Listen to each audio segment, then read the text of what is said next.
Get it back and get down. They made the rejection. One small step. One giant leap for mankind.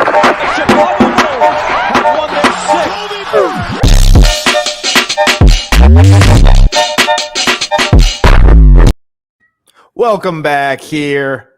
We are here on Sports Force. That didn't make sense, but we're here on Sports Force. Kind of a tongue twister. We are live, and it is Wednesday, and very excited to be back here on the Warzone Sports Network. Before you do anything, go make sure you like this video, subscribe to the network. We're closing in at 1,100 subscribers, and follow us on Instagram, Twitter, TikTok, Facebook, and Twitch as well, all those major platforms. But NFL training camp is back. Brian, how excited are you? We kind of get over that awkward point of nothing after the NBA Finals, and the NFL training camp is finally starting up this week. Yeah, I'm excited. It finally feels like football season is here. It's just around the corner. The rumors are flying around everywhere. We already have some holdouts. We have some trade requests. It's awesome, and I'm here for it.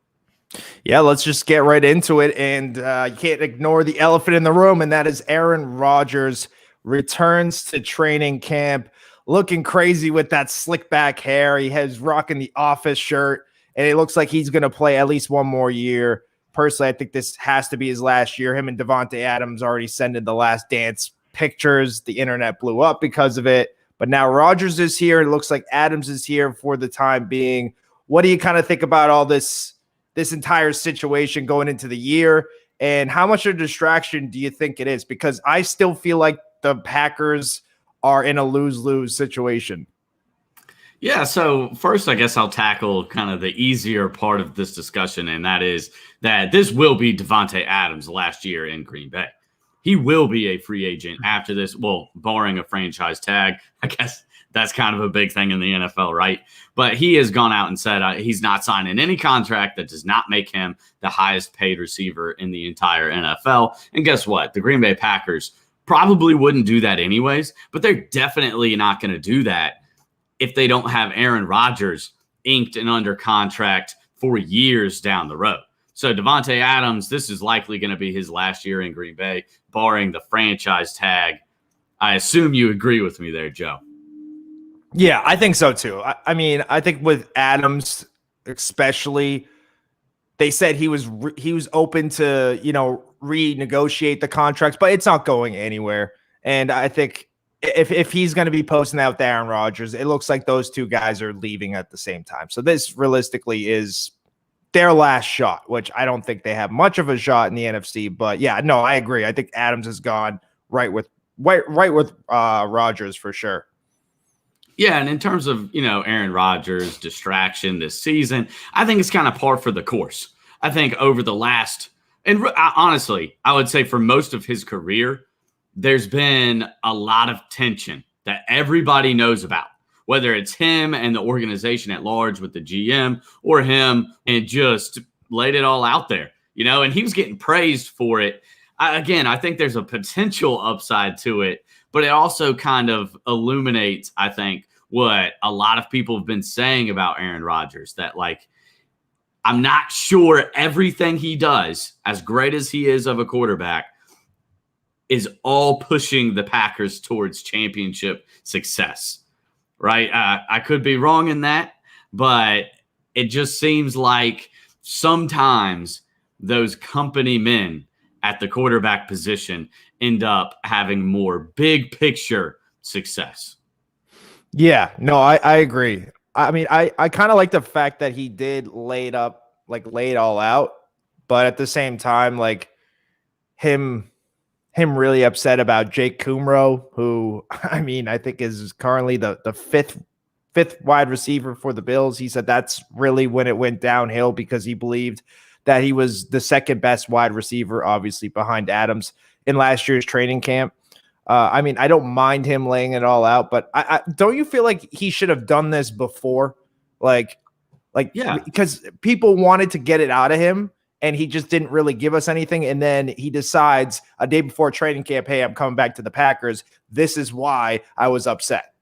Yeah, it comes across, again, I prefer this to the passive-aggressive Aaron Rodgers, without a doubt.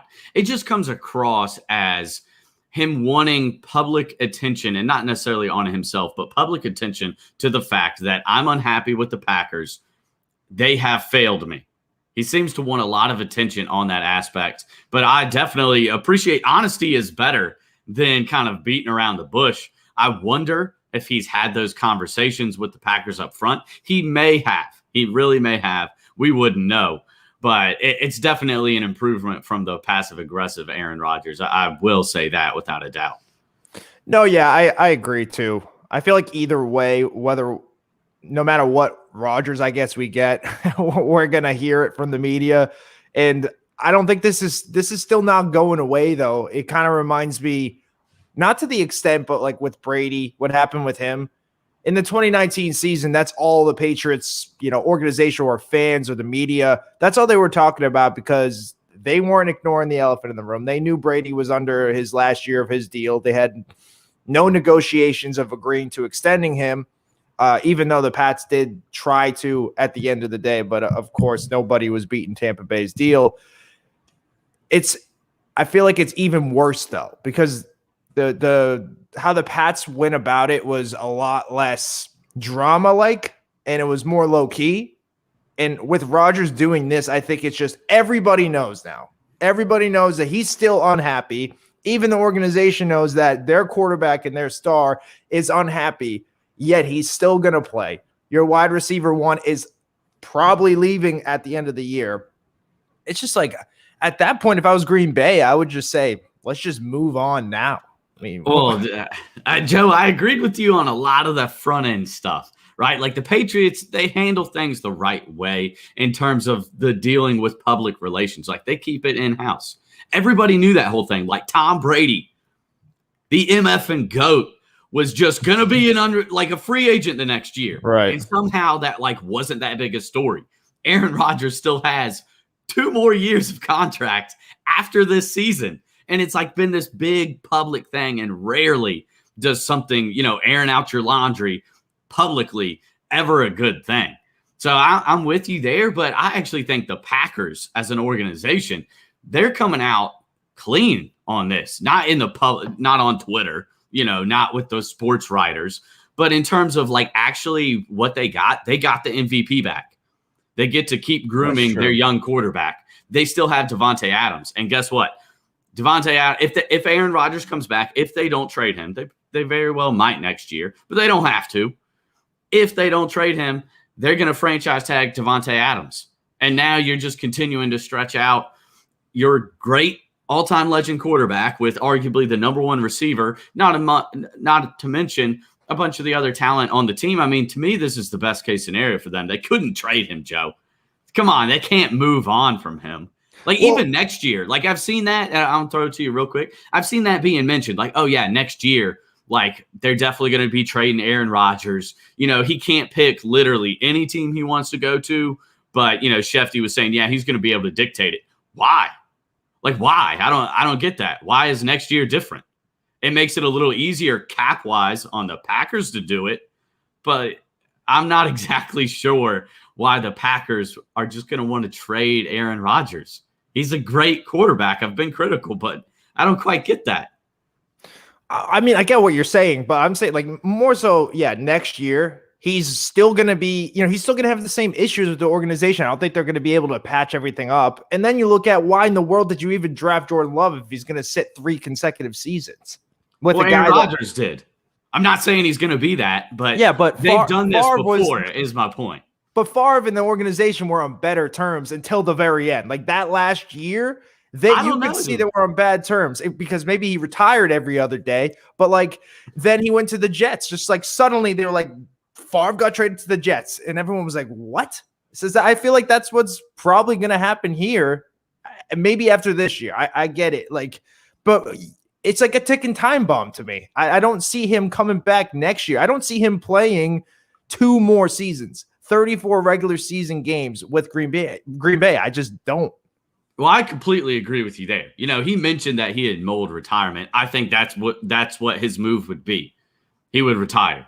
Which, if I'm the Packers, I know that's not like the fan-friendly thing to do, but that's what I'm doing. If I'm the Packers, I'm forcing him, like, he's going to have to retire. I mean, I guess the argument is, okay, you get to cash in on, some draft picks, some other assets, maybe some quality players in a trade for Aaron Rodgers. But I just think anytime you trade that player, it's not going to be a great look for you. Although the Packers have pulled it off before. Like you said, they had Favre retiring every season, and then finally they traded him. I will say that I know he had a really good season with the Vikings after that, but his play had really started declining. His health had started declining. And right now, at least for this season, Aaron Rodgers seems to be playing as good as he's ever played. Yeah, I mean, he just won the MVP at 38. And just to wrap this this conversation up, we appreciate everyone on the comment section right now. But how far do you think Green Bay is going, Brian? Because they're not even cracking the top 3 for me in terms of NFC teams. I'd take Tampa Bay over them. I'd take Los Angeles, and I'd take San Francisco over them, to be honest with you.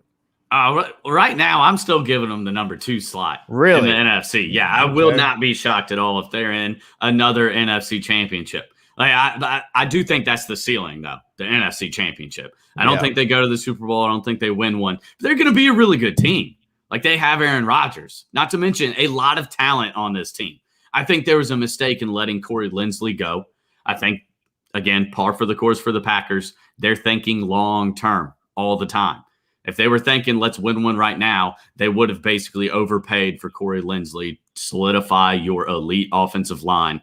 It's still going to be a really good offensive line. But they've got talent all around the place and a top 3 quarterback. They're going to be a really good team. I'm not ready to crown the Rams, although I like what the Rams do a lot. Give me Rodgers all day over Stafford and that question mark.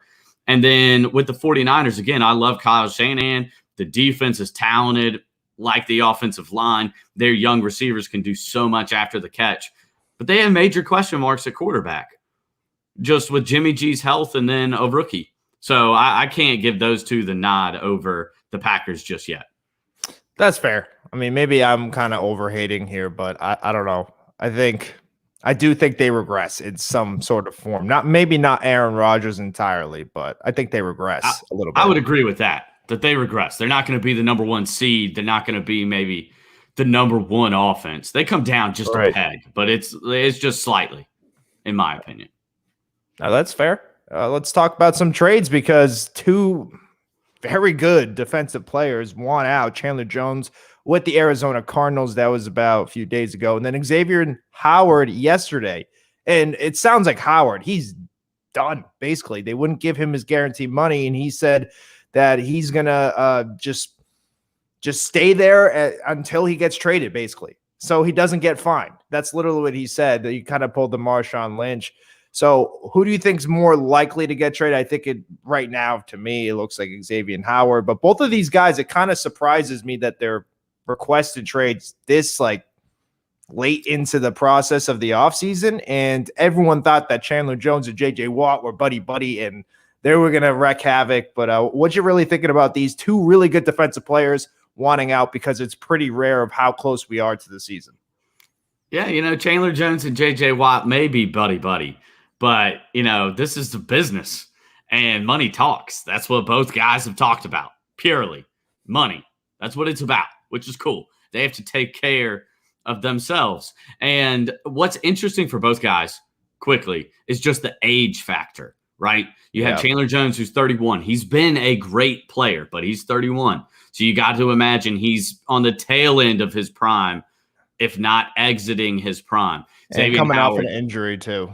Major injury. Yeah. And then you have Xavien Howard, not known for his speed, although he has been elite, but he's 28 years old. So that's kind of aging for a corner. He's still in his prime, but right now his contract runs through 2024, which means 3 years left. Do you really want to be paying him big money past that point? Do you really want to be paying a corner top-notch money at 32, 33 years old? I don't think so. Somebody will. Don't get me wrong. And I do think Xavien Howard is the player that's more likely to be traded than not. Yeah, I think so too, especially the fact that Miami has like the depth too. Like they went and got Jones for a reason last year. I think it's going to be a big loss. Don't get me wrong. I think Howard's arguably a top 5 corner in the league. And it gets tricky because of that position, because of the age they regress. They really all regress at a specific age. It seems like unless you're really a different breed, but we've seen it with many stars. But yeah, I think Howard is out for sure because he basically said he wants out. Yeah. Like he's staying here until it happens, basically. Like he's sitting here until he's traded, so he won't get fined. So it's like he wants out. I don't really know what Jones, though. I haven't heard much about him. I just think the fact that Howard publicly spoke on it, we know he's done. With Jones, maybe he still plays week 1, and that's just something that we talk about for the first few weeks, whether they make a move or not. But 31 years old, I think the Cardinals, they probably could get something pretty solid for him. But at the same time, like they went and got J.J. Watt, and they did all these moves with A.J. Green. They went after a lot of veterans, so it seems like they kind of want to win now, in a sense, because Kingsbury's ticking. But I don't know. That's the key there, Joe. That's the key. You just nailed. Like they're in win now mode, which is a little weird with the age of their quarterback. But like they're in win now mode. Like you said, they've made moves to communicate that. So it would be weird if they trade kind of an all-star level defensive end that has 1 year left on his contract, just kind of basically to please him. That would be a weird move. And then I'm just curious on your thoughts. Which player in your mind is more valuable on the trade market? Chandler Jones or Xavien Howard? I think it's Howard just because of the age, and I'm really factoring in Jones coming off a major injury last year, as we mentioned earlier. He is 31. I think Howard is in the peak of his prime. Like last year, he had a career year. He was an easy top 5 corner in the league, like easily. So I think Howard is going to be more valuable because of the age and because he's healthy and he's literally hitting that prime. You're going to get 3 really good years out of him. You don't really know how many good years you're getting out of Jones. That could be true. I actually kind of have the opposite opinion, but I guess a lot falls on what kind of new contract would Xavien Howard get? Would he get a similar year, 3-year deal, maybe 4 years, and it's just the guaranteed money goes way up? I think that's okay. That's a little bit of a different story, but I kind of value Chandler Jones.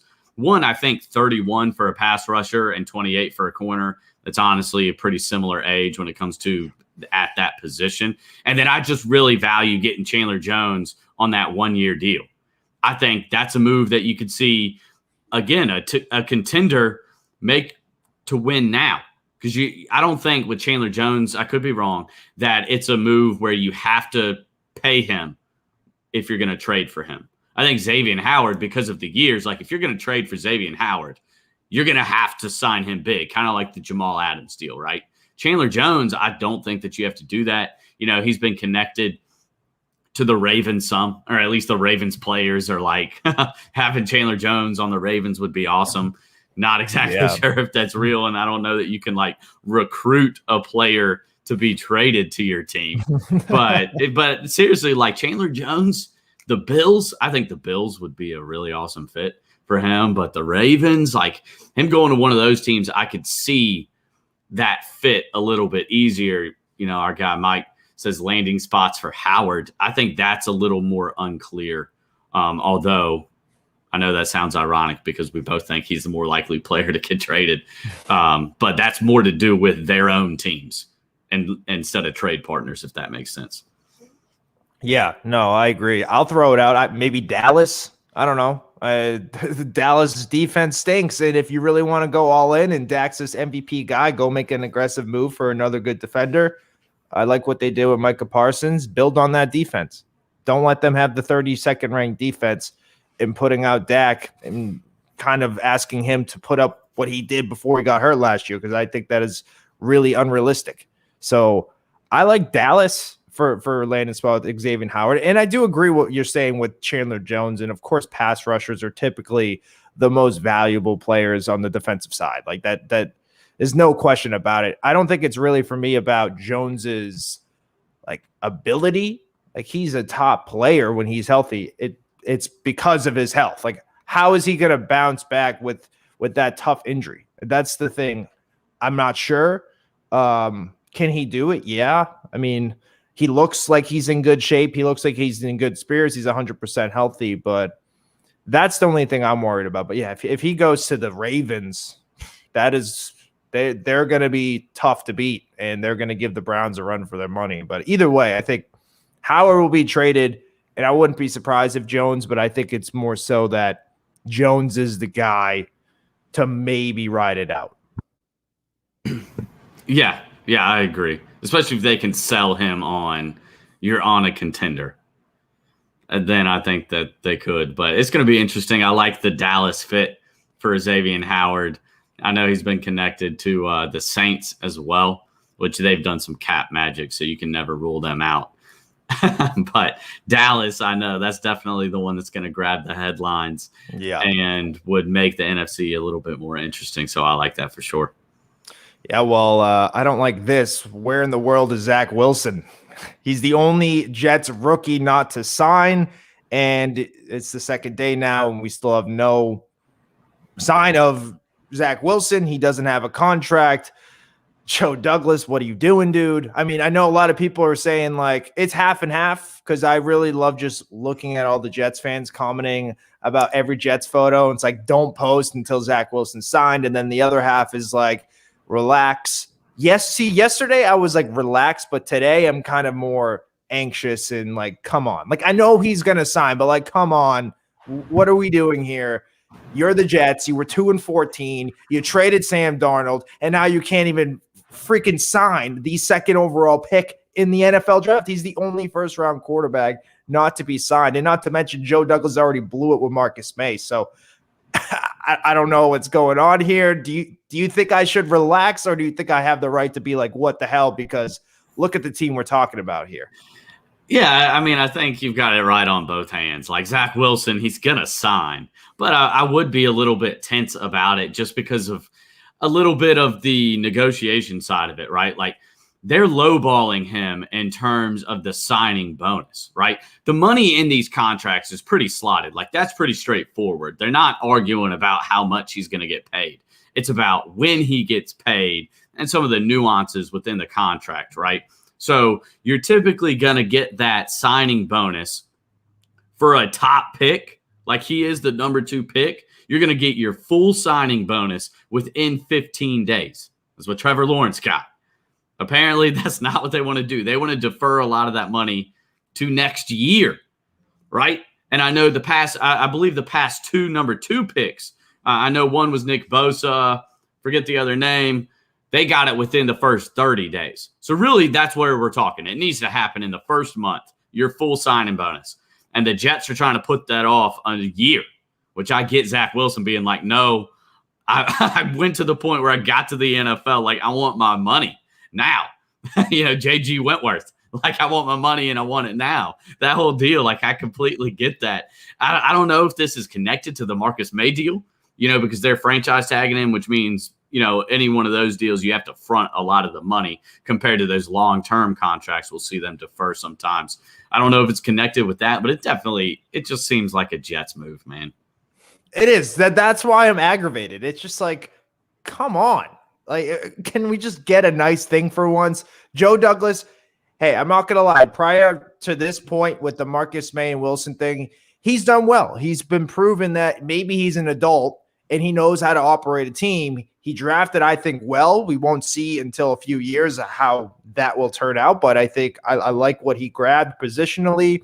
I like the Lawson and Corey Davis moves. They made other addition moves. I love the Robert Saleh hire, but like this, like, come on. Obviously, he's going to sign.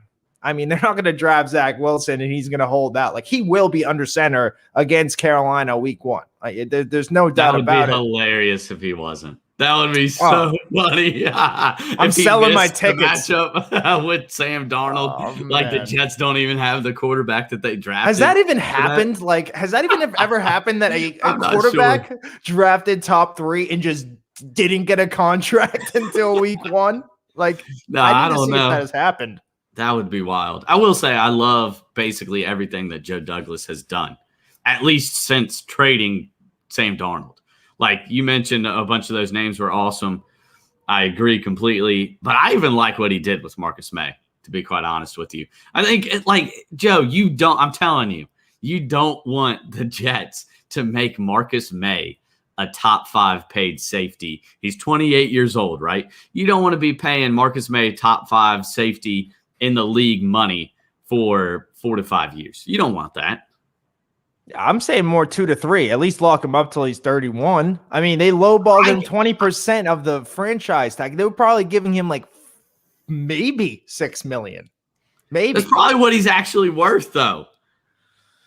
I mean, I don't know. I guarantee you, he didn't want 2 to 3 years. I bet you they would have been like, okay, we can maybe reach that money if it's a 2-year deal or 3-year deal. But I'm sure that's not. These players want long-term deals, right? Or at least they want the big time guaranteed money. That's what the teams don't want to pay. I just think Jets fans, like, relax. You want to go into the playoffs this year? Probably not next year. You don't want a top 5 paid safety. Like, you just aren't there yet. That's my opinion, at least.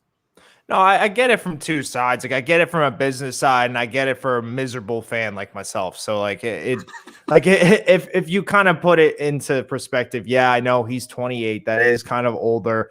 I know there's a bunch of young safeties potentially hitting the market at the end of the year, but they have all this money. I think he should have been under contract even before this. Like, I don't know why they just wait. It's every year. Like, anytime that they finally, he's probably him and Adams were like the only good players, and Quentin Williams, the only good players that Mike McCagnon drafted that have panned out, right?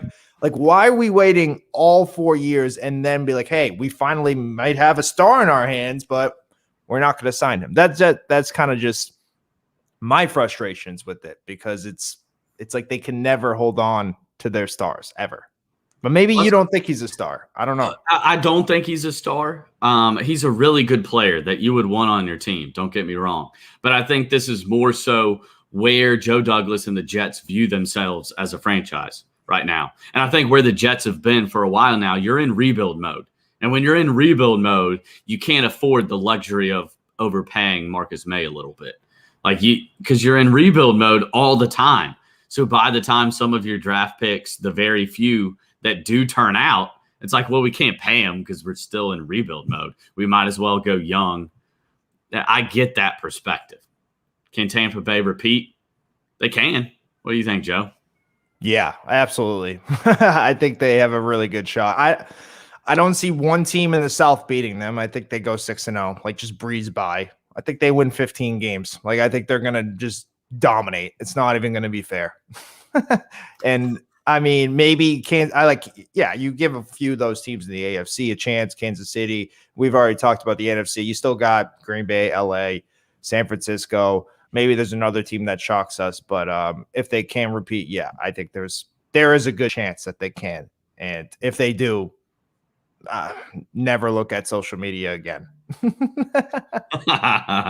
If they repeat, people are going to lose their mind. We think people have been screaming that the NFL is rigged. It's going to be twice as loud as it's ever been. I don't know. When it comes to the Bucs, I think I'm just most excited for their Week 4 matchup against the Patriots. That's what I'm excited for. I mean, their Week 1 against Dallas Thursday night, that'll be cool too. Mm-hmm. But the Patriots, Belichick versus Brady, that's going to be pretty cool. Even though Brady's 44. And I already know it. Yeah, I know people that know me already know my take on that game. My take is either going to be ranting and raving about how great Brady is. He's the GOAT. Don't ever, disrespect him again. Or it's going to be, okay, maybe Belichick gets a little one over him. And it's going to be, hey, he's 44 years old. 44. Yeah. I mean, I think if Newton plays 38-13, like just mark it up. There's no If shot. the Patriots starter plays, if the starting quarterback plays, it's over. That's how I feel about Cam Newton, Mr. 8 touchdown passes. But let's end the football discussions here. Deshaun Watson, we both said we don't have totally a lot to say about this, but obviously he is back in training camp. He is avoiding the fines because he has a lot of other problems coming up here. And now we're hearing that the Eagles are the front runners. And we kind of talked about it behind the scenes before the show, but the Eagles and Watson, like, do you see this happening? Or it's going to be hard for Watson to go anywhere right now. Like, I don't know what's going to happen. Like, if he's not suspended, is he going to play? I know he still has the same feelings he did before all this legal trouble came out. What do you kind of think about this disaster? Yeah, like you said, it's kind of a nobody knows thing right now. Like, you can't condemn somebody just 100%, and that's why the league hasn't yet, right? We do have due process. This is a free country. At the same time, that's an exorbitant amount of baggage to be carrying around with you. It's something that has to be taken extremely serious. So I think the Texans want to trade him. I'm not sure any team wants to trade for him right now. I mean, that is like, that is a tough look if you trade for Deshaun Watson right now, especially if he does have to face those legal ramifications. That is a beyond bad look. Yeah, and it's a huge risk considering how much you're going to have to give up. Like, you're going to have to give up multiple first rounders. They want a proven player. Like, they want a good player. And let's say if the Dolphins did this, like, they would still have to give up 3 first round picks probably at the least, like, and Howard. Yeah. So it's like, even before all this, it was still a question mark. Yeah, he's only 25. He is a star, borderline top 5 to maybe even top 3, depending on who you are. It's still a lot to pay. Like, you don't know if you necessarily pull the trigger if you're a team in desperation of a quarterback, because it is a risk. And now it's a bigger risk, like, ever at that point, with this guy battling legal troubles. And I don't know if that's going to go away, but that's the thing. Like, if it doesn't go away, it's still lingering, and they don't have, I don't know, they don't have a final say of what they're going to do with him. Is he going to play week 1? Like, that's what I'm thinking. There's no way. There's no way. There can't be. I right? just don't see that happening. And until there's at least official word from the NFL, that's the minimum, let alone the legal, and that's the more important part. But, like, unless there's official word from the NFL, okay, this is the suspension, this amount of games, I just don't see how he could be traded. I just don't see how that could happen.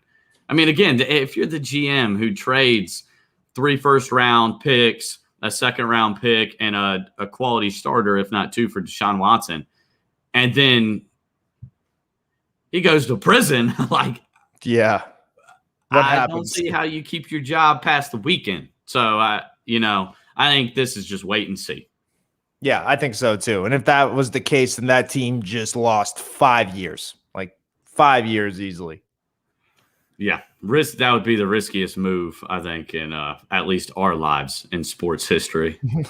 Yeah, but we're going to close it out with just 2 topics about the NBA. I know you wanted to specify about CP3. Does he retire? Is he back with the Suns? Does he chase a ring with a different contender? What do you think CP3 does? Because we obviously really haven't heard much out of that since the loss. Yeah, it's going to be really interesting. So first off, CP3 has a player option, so he can choose, do I want to have this extra year for $44 million, or does he want to opt out, hit free agency, get a new contract that would obviously be multi-year? People are expecting he wants something 3 for 100, maybe 4 for 130, which is like mind-boggling numbers for a point guard who's going to be 37. This is going to be his 38-year-old season coming up. So you're talking about paying a 5'11" point guard that's going to be 40 years old, $40+ million, $35 to $40+ million a year, which is wild, which is why some of there's been rumblings that the Suns may not be willing to pay him. They may not have that contract that everybody thinks they do. Hey, yeah, CP3, what a great run. You're so valuable to us. Yeah, basically name the price. If you know anything about the Suns, you know the name Robert Sarver, and he's known for being cheap. We'll just put it that way. So don't be shocked if the Suns don't just give Chris Paul a blank check. And to be quite honest with you, I don't think that they should. I think their window came and went. This was a great year for them, but they aren't even probably a top 3 team in the West, at least heading into the season next year. Mm-hmm. So I think that they need to go another direction. What about you, Joe? I agree. I wouldn't touch that. 3 years, $100 million. I mean, 36, 37. How much more does he have left in the tank? He didn't convince me that he has much more in the finals, Brian. He really did. In game 1, he was phenomenal. And then after that, I would give him game 6 too. He fought, but in between, he had some bad games. And game 4, Joe. Game 4, man, was like egregious. Yeah, no, egregious. Right. Well, that's what I'm saying. Of course, in the first few rounds, the first 3 rounds leading up to the finals, he was fantastic. But yeah, game 4, he was garbage. And he is going to be 37. That is so old. Like, for a point guard, you got to invest that money somewhere else. You got to go younger. I still like the Suns as a team moving forward. I do agree. I don't think they're a top 3 team, but I think if they add another guy who isn't 37, you could be looking at maybe like a competitor at least for the next few years. Like Ayton is a rising star, Booker's a rising star. I think it just doesn't match up. I mean, I get you need some veterans, but I think you get someone younger who you know is going to be good for the next 3 years. Not that it's if he hits 39, this might be the year that he's just not good and he's game 4 every game. So I totally agree. I'm staying away from Chris Paul. I don't think he's worth that much. I think he should retire, honestly. Like, I thought that this year was his only shot, Brian, unless he goes to like the Lakers. Like, this is his, I feel like this was his only chance. Or maybe he teams up with Doc in Philadelphia. I think that would be kind of interesting too. Maybe those 2 teams. But other than that, I feel like he had this 2-0. Like, you weren't going to get any closer than he did this year. So.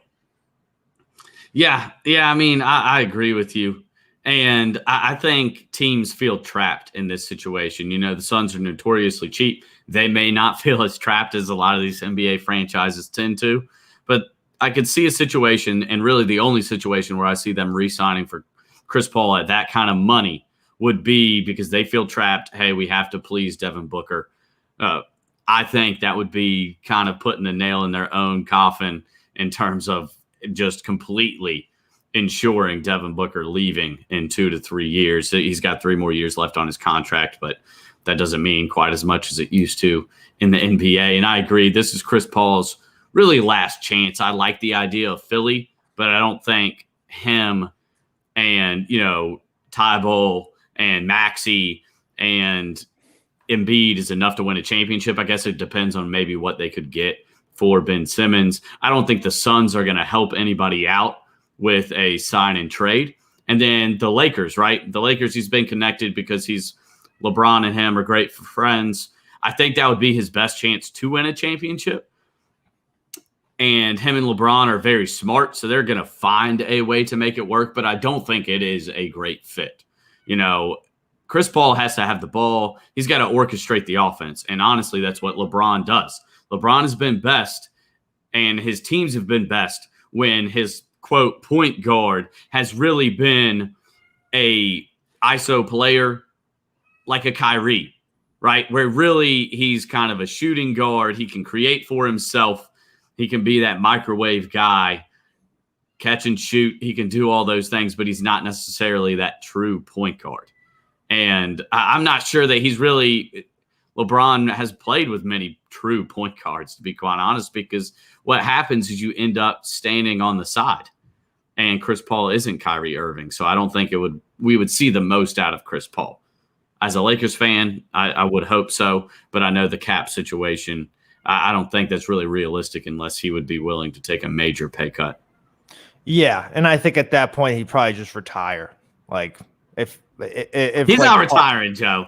He's gonna get $100 million from somebody.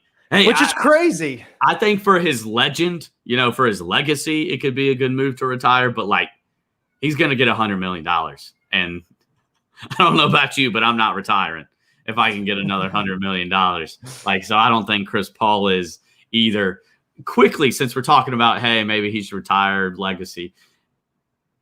I don't know that he's a top 5 point guard. I know we've had this discussion on Sports Force a little bit. I'm not sure he's a top 5 point guard of all time. I think with the result of the finals and particularly his play, it really aligned with the Chris Paul narrative all along. Like blowing a series lead. Of course, it's not 100% his fault, but like game 4 was egregious. Like you can't do that if you're an all-time player. It was unbelievably bad. He's like deferring to campaign. Game 5 was pretty bad as well. So to me, like the max I can hear from somebody is 5th. Anything higher than that is getting out of control for me. Totally agree. I mean, you know my stance on this with all the hype that came out, in this postseason about that he's one of the top point guards.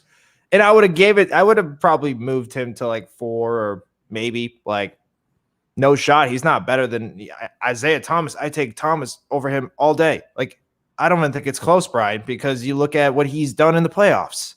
He's won. CP3 hasn't won anything. He blew a 2-0 lead. He never went anywhere with the Clippers. I mean, come on. I don't even think he's top 5, Brian. I give him 6 at the best right now. Prove me wrong. Maybe he comes back. He still plays well. He can prove me wrong and not retire and play till he's 39 and get a championship in that span. Then we could talk. But physically today, whatever date it is, July 28th, I don't think he is a top 5 point guard. And I agree. Yeah, to me, it just comes down to kind of like, do we count Jerry West as a point guard? If you've ever noticed, Joe, like That's in all true. these like top 5 point guards of all time, top 5 shooting guards of all time, Jerry West, like people just don't consider him a position, I guess, because he never gets listed on point guards or shooting guards. And it's like we got to pick one. Like he's an all-time legend. He just gets left off. It's like he's on the logo. He's the I know. logo. The logo, just no position. If we're considering him a point guard, then Chris Paul is not a top 5 point guard. No way. No 6th shot. is the max for me. And if Jerry West, we want to call him a shooting guard, then 5th is the max for me. You brought up Isaiah Thomas. I think that's who Chris Paul was kind of battling, at least in my mind. Yeah. For postseason. And yeah, nail on the head, man. Isaiah Thomas, he showed up and won finals, put the team on his back with like a broken ankle, basically. He's got legendary games, and Chris Paul, unfortunately, has faded. Yeah. Unfortunately, because I do like Chris Paul, even though it probably sounds like I'm a hater because I haven't said one positive thing about him during this conversation. But let's end it off with the Bradley Beal trade rumors, the Heat, Celtics, Sixers, Warriors in on him. Not much has came out on Russ, but I basically think it's going to be dominoes if Beal is traded. I think Russ will be traded once again. It seems like he's literally traded every single year. But what do you think about Bradley Beal? You think he's finally gone because his rumor has been kind of worn out over the last 2 years? I actually don't, to be quite honest with you. I think don't underestimate, the Wizards and some of these NBA franchises that I think we can see a trend of, like kind of like the Hornets, like that kind of tier of NBA franchise that seems to really hold on to being mediocre. Like they do not want to go full rebuild. And I think the Wizards are a team like that. They don't want to go full rebuild. So I can't see them blowing it up and trading both. I can see if I had to choose, Russ is on the move. And I think he will be traded. I think just like in previous seasons, you mentioned Russ has been traded a couple times. This could be a trade that happens late. I don't think it's going to be a trade necessarily that happens today. I think it could happen really right as the season's right around the corner. I think it's connected to the Lakers first and foremost, to be quite honest with you. I think that's the number one trade partner for Russ. I'm not sure how I feel about that. I think it would be good for the regular season. I do not think it would be good for the postseason. because he kind of is that player, just like we talked about, that works well with LeBron in terms of he can be an off-ball guard, create a lot of offense, especially give LeBron and AD minutes on the bench, right? Because he can provide your team some offense. But in the playoffs, like, then you have that two, or the guy that's your supposed one, that can't space the floor at all. And we know the Lakers have shooting issues as is. So I'm not sure how I feel about that. And he's slated to make $44 million next year and $47 million the next year. So I don't know about that cap situation. To me, if the Lakers did that, it's a move for the all-in, and then I think LeBron's out, to be quite honest with you. I think LeBron is out after I think he's got maybe 2 more years, or it's at least 1 more year, and then a player option. And I think LeBron might be on the move again. I don't think he's going to sit around with Russell Westbrook on the books for $47 million if he doesn't think that they can win a championship. Yeah, I mean, honestly, if I'm the Lakers, I don't think that. Like, I'd rather go in on the Chris Paul fit, if anything, if you had to, because it'd only be for 1 or 2 years. It's short term. You're not committed to him long term entirely. Maybe you give him a 2-year deal. Russ needs the ball in his hands too, so it's like he needs the ball in his hands more than like a player like Chris Paul. Just using him as an example.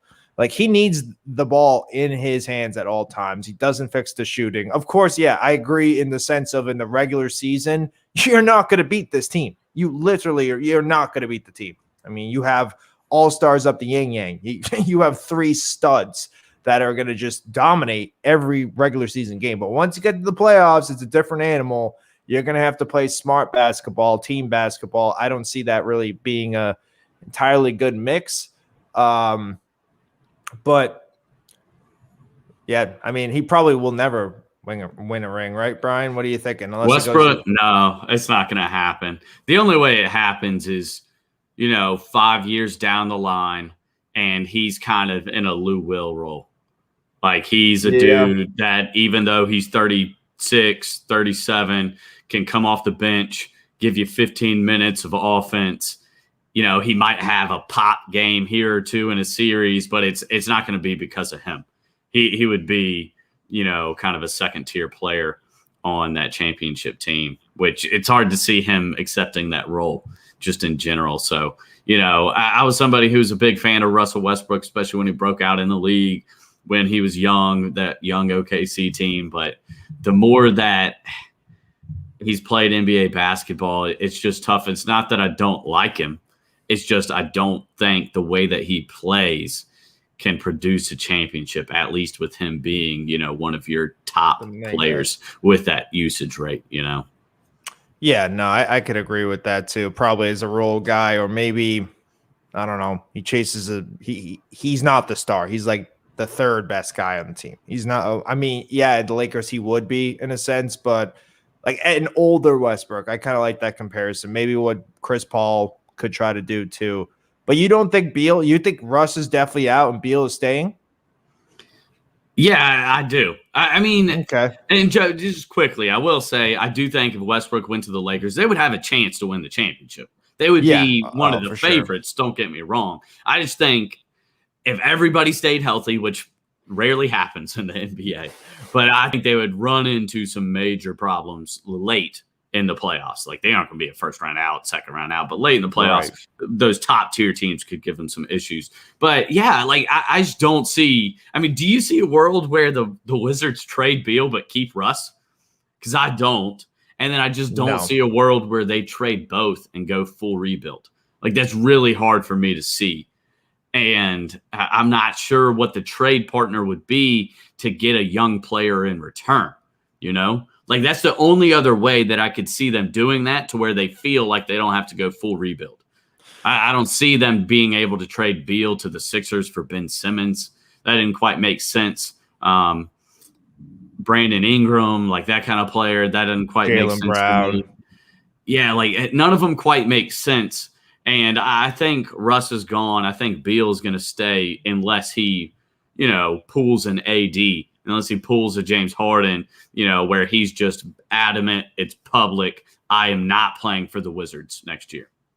Right. Yeah. And I think that's what it really comes down to. How bad does he actually want to be traded? Like, it's one thing saying, hey, I'm open to going to the Heat, Warriors, Celtics, or Sixers, or it's, I just don't want to be here at all. You better trade me to one of those four teams, or it's not going to end well. Because we don't really know how badly he wants to be traded. And then you talk about when a player in the NBA requests a trade, it's never like they requested a trade. It's they're open to this. So we don't really necessarily know the extent of Beal. I do see what you're saying, like, why keep Russ and trade Beal for age purposes, unless maybe you do get a good young guy back. But Russ and Ben Simmons, I don't see how that is just awful. That would be hilarious. That just sounds terrible. I will say, Joe, for the entertainment factor, like, if they traded Beal for basically picks, they didn't get like a young star, and you just have Russell Westbrook on a team like the Wizards, that would be pretty entertaining. Like, he would be putting up 50 shots a game. Like, he would be going nuts on a team with like 11 wins. Right. Yeah. Definitely something you gotta I guess keep an eye out. I feel like the NBA rumors are always blown out of proportion, but I guess we'll have to see. But this is going to wrap it up here on Sports Force Live on a Wednesday. I promise this outro is going to be a lot better than the intro, as I had a brain fart. But go subscribe. We're near 1,100 subscribers. Also, go check us out on TikTok, Instagram, Twitter, Facebook, Twitch. We're everywhere on the Warzone Sports Network. We're always live Monday through Sunday. Catch our awesome shows with our awesome analysts. Catch me and Brian every Wednesday. And we'll see you next week. Brian, any last words? Peace. Go USC, go Titans, and go Sam Darnold. 3, 2, 1. Get it back and get down. They made the rejection. One small step